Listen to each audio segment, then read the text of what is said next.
वैज्ञानिक time travel के 3 ऐसे तरीके बताते हैं जिसके दौरान आप भी टाइम ट्रेवल कर सकते हैं, जो साइंटिफिक तौर पर बिल्कुल सही है।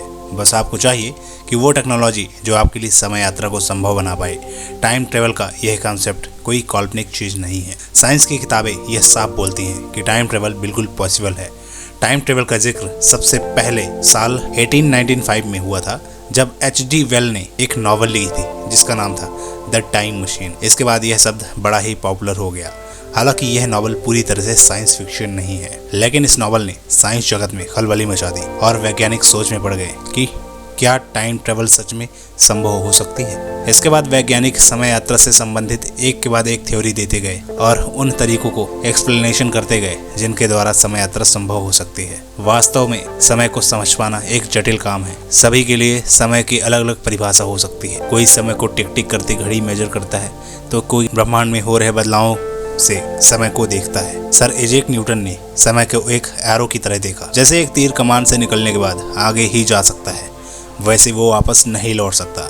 उसी तरह से समय भी एरो की तरह फॉरवर्ड डायरेक्शन में चल रहा है, जिससे समय पास्ट होते हुए वर्तमान के द्वारा भविष्य की ओर बढ़ रहा है, जिसे वैज्ञानिक द एरो ऑफ टाइम भी बोलते हैं। इनमें समय का एरो वर्तमान के द्वारा जैसे भविष्य की ओर बढ़ रहा है, वैसे वर्तमान की पल पल पास्ट में विलीन होते जा रहे हैं। भविष्य के पल वर्तमान में तब्दील होते जा रहे हैं। न्यूटन यह भी कहता है कि इस एरो को एक फिक्स गति से भविष्य की ओर बढ़ रहा है।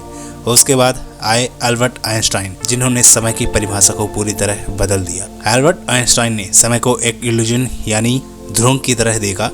आइंस्टाइन का मानना था कि समय एक नदी की तरह है। जिस तरह से नदी में कहीं पानी का बहाव धीमा होता है, कहीं पानी का बहाव बहुत तेज। अल्बर्ट आइंस्टाइन ने कहा कि पास्ट, प्रेजेंट और फ्यूचर में एक तरह से भ्रम है और ये तीनों ब्रह्मांड में मौजूद हैं। समय का दूसरा रूप परिवर्तन, समय आगे की ओर बढ़ रहा है, उसका अंदाजा हम केवल एक तरह से लगा सकते हैं। वो एंथ्रोपोलॉजी थायरोडायनामिक्स के सेकेंड लॉ में एक टर्म आता है, एंट्रोपी। इसका सीधा मतलब होता है ऑर्डर टू डिसऑर्डर। जैसे कि एक कांच के गिलास को फर्श पर गिराएं तो क्या होगा, वो टूट जाएगा। अब मैं आपसे कहूं कि उस ग्लास को सेम पहले जैसा बनाएं, तो क्या आप ऐसा कर सकते हो? नहीं।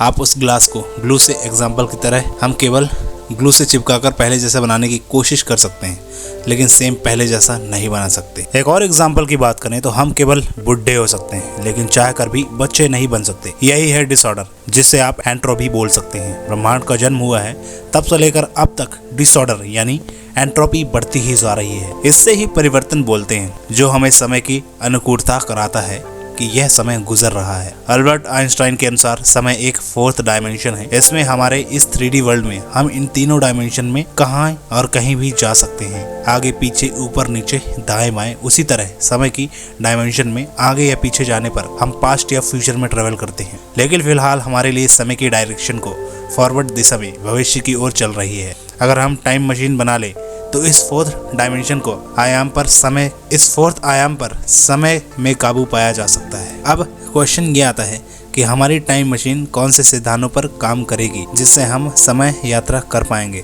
ये बात है साल 1905 की, जब जर्मनी में एक स्विस पीटेड ऑफिस में अल्बर्ट आइंस्टाइन की एक क्लर्क जॉब कर रही थी। शाम का वक्त था और वो अपने घर की ओर जा रही थी। उन्होंने ट्रेन पकड़ी और तेजी से आगे बढ़ने लगी, लेकिन अल्बर्ट आइंस्टाइन की नजर पीछे की तरफ मौजूद एक क्लॉक टावर पर थी। जैसे ट्रेन की गति बढ़ती जा रही थी, वैसे वहीं पर ऐसा लग रहा था कि क्लॉक टावर पर लगी घड़ी की सुई स्लो होती जा रही है। अल्बर्ट आइंस्टाइन ने अपनी सूझ का दायरा बढ़ाया और इमेजिनेशन को नेक्स्ट लेवल पर ले गए। उन्होंने इमेजिनेशन किया कि क्या होगा अगर हम जिस ट्रेन में बैठे हैं वो लाइट की स्पीड से चले। अल्बर्ट आइंस्टाइन की इस इमेजिनेशन ले आने वाले समय के विज्ञान को ही बदल दिया। अल्बर्ट आइंस्टाइन ने कुछ ऐसा खोज लिया जिससे विज्ञान जगत में तहलका मच गया। अभी तक टाइम ट्रेवल केवल किस्से और कहानियों का एक हिस्सा था, लेकिन आइंस्टाइन की इस डिस्कवरी के बाद लोग टाइम ट्रेवल को वास्तविकता से जोड़ने लगे। जैसे ट्रेन के अंदर का समय रुक गया, लेकिन ट्रेन के बाद समय की रफ्तार बहुत तेज होगी। आइंस्टाइन का मानना था कि जैसे जैसे हम तेज गति से चलते जाएंगे, वैसे हमारे लिए समय की धीमी गति होती जाएगी।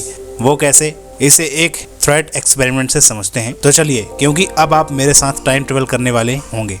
मैं जानता हूँ कि आज हमारी टेक्नोलॉजी के हिसाब से ऐसा संभव तो नहीं है, लेकिन हम एक थर्ड एक्सपेरिमेंट तो कर सकते हैं। मान लो आपके पास एक ऐसा स्पेसक्राफ्ट हो जो लाइट की स्पीड से चल सकता है। ऐसे में आपको बता दें कि इस ब्रह्मांड में प्रकाश की गति से तेज कुछ भी नहीं हो सकता है। प्रकाश की गति इस ब्रह्मांड की सबसे तेज गति है जो कि लगभग 3 लाख किलोमीटर पर सेकंड है। तो चलिए अपने कल्पना को आगे बढ़ाते हैं। आपने मार्केट में से एक ऐसी घड़ियां लीजिए जिनमें से एक घड़ी को आपने स्पेसक्राफ्ट में रख दिया और दूसरी घड़ी को आप घर पर ही छोड़ दें और आप दोनों ही घड़ियों में एग्जैक्ट टाइम बिल्कुल सेम टू सेम सेट कर दें। आपकी स्पेसक्राफ्ट उड़ान भरती है और आप प्रकाश की गति से 20% तक पहुंच चुके हो, लेकिन वक्त वैसे ही चल रहा है जैसे पहले चल रहा था। लेकिन अगर कोई थर्ड ऑब्जर्वर हो जो आप दोनों की घड़ियों पर नजर रखे हुए है तो उस पर आप दोनों की घड़ियों में फर्क नजर आएगा। स्पेसक्राफ्ट में लगी घड़ी धरती पर लगी घड़ी के मुकाबले स्लो चल रही होगी, मतलब आपके लिए समय स्लो है, मतलब आपके लिए समय धीमा हो चुका है। जैसे जैसे स्पेसक्राफ्ट की गति बढ़ती जाएगी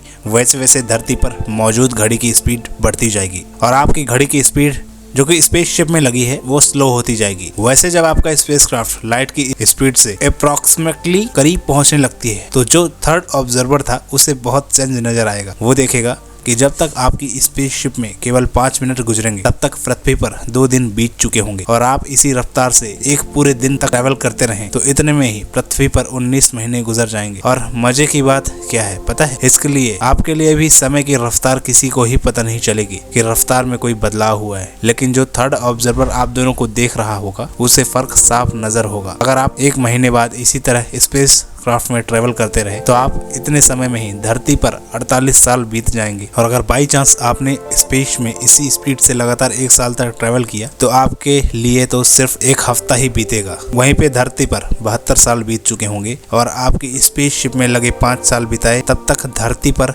2860 साल बीत चुके होंगे। लगातार 5 सालों तक स्पेसशिप में लगभग लाइट की स्पीड से ट्रेवल करने के बाद जब आप अर्थ पर लौटेंगे तो आपको एहसास होगा कि आपने समय में कितनी बड़ी जंप लगाई है। जब आप इस स्पेसशिप में धरती से गए थे तब आपकी उम्र 25 साल थी, लेकिन अभी आपकी उम्र केवल 30 साल होगी और आप अपने समय में 2060 साल आगे भविष्य में पहुंच चुके हो। धरती पर आप जो भी छोड़कर गए थे इन 2860 सालों में वो सब कुछ बदल चुका होगा। इसे ही टाइम डिलेशन कहते हैं। दोस्तों अभी आपने जो टाइम ट्रेवल किया है वो 1 वे टिकट 2D फ्यूचर है, मतलब आप इस मेथड से भविष्य में जा तो सकते हैं लेकिन वापस नहीं लौट सकते।